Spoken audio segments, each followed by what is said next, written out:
gising ng umaga. Puyat at pagod sa maghapon, di alintana. Salamat at tinupad niya ang aking mga sana. Lahat ng mga plano ko'y gumana. Gumawa ng bawat hakbang, kumilos din ang palamang. Tinipain ang loob, umiwas sa masamang damo sa paligid, bato sa may gilid. Tinukso ng tadhana pero di nagpalupig.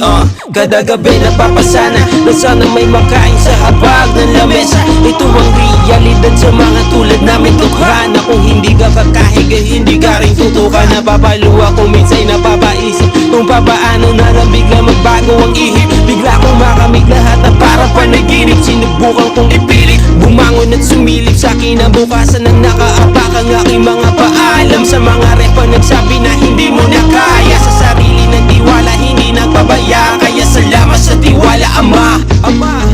And we gotta change ourselves individually, you know. You can't expect people to keep changing for you. That's like getting your food and asking somebody to eat it for you. It's certain things you have to do yourself.